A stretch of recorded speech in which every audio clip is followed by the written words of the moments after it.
Hi Elizabeth, I'm doing this video to help you with your problem. So hopefully this makes sense. If not, call me after and we'll talk about it. So I wanted to draw it out for you and go through it so you kind of can understand what they're talking about. Okay, so here's the obstacle course. This is where you start the obstacle course and this is where you finish, okay? I just drew a line. It doesn't matter the length. It's just, that's the race.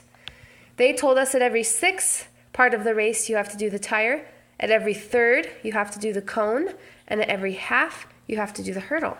And they want to know at what points in the race are you going to have to do more than one event. So let's do half first because halves are smallest. There's only 2 pieces in a half. So half is just right here. Okay, it's halfway through the race. So halfway through the race, I'm going to have to jump a hurdle. Okay, let's do a third. Let's break this race up into 3 parts now. Okay. Oop, this marker is gone. Hold on. Let me do...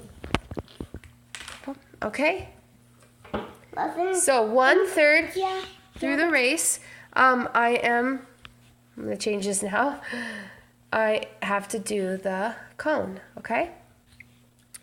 So there's 1/3 I have to do the cone, then I do the hurdle, then I do the cone again. Sorry, that's 2/3. There's my first third, second third piece, and here's my 3 out of 3 pieces.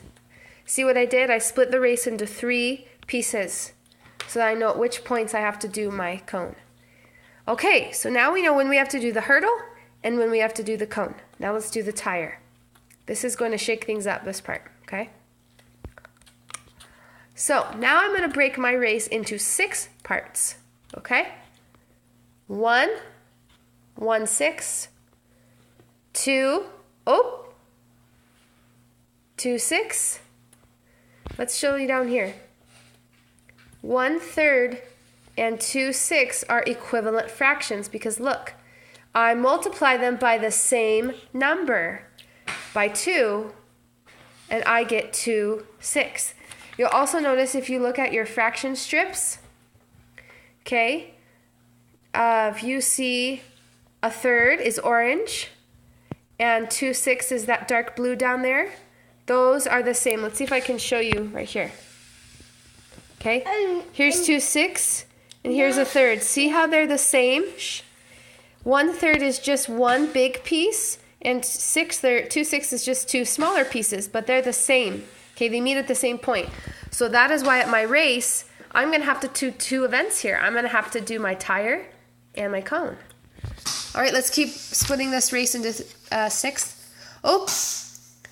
At 3/6, that's the same as a half. I'm going to have to do 2 events here too.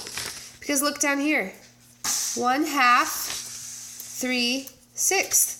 They're equivalent fractions too, because if I multiply them by the same number, you always have to multiply them by the same number to keep them equivalent or equal, I get 3/6. Okay? So those are also equivalent fractions, and you can also look here again. See if we can show you. Okay? So here's 3/6 right here, and there's a half. So those are also the same amount, but just broken up. This one is broken up into 3 small pieces, and this is only 1 piece right there, okay? Let's keep going. That's 3/6. 4/6. Oh, look at that. We have to do 2 events here too. Let's go down here. 2/3, 4/6. Remember, you have to multiply the same number in order to keep them equivalent, and I get 4/6. So those are also equivalent fractions. So these are all lining up at the same point. Let's look here and make sure that makes sense to you. Here's 2/3 and here's 4/6. See how they're the same amount? Okay, this is just broken up into 2 pieces, and this is broken up into 4 pieces, smaller. Okay, let's keep going. 5/6. Oh, thank goodness. You only have to do 1 event. There's nothing else there. And then 6/6. Okay? So, I don't think we ever wrote our half, huh? Yeah, my green one is missing. Here it is. Okay. So probably at the end, you're going to have to do all 3 events, okay?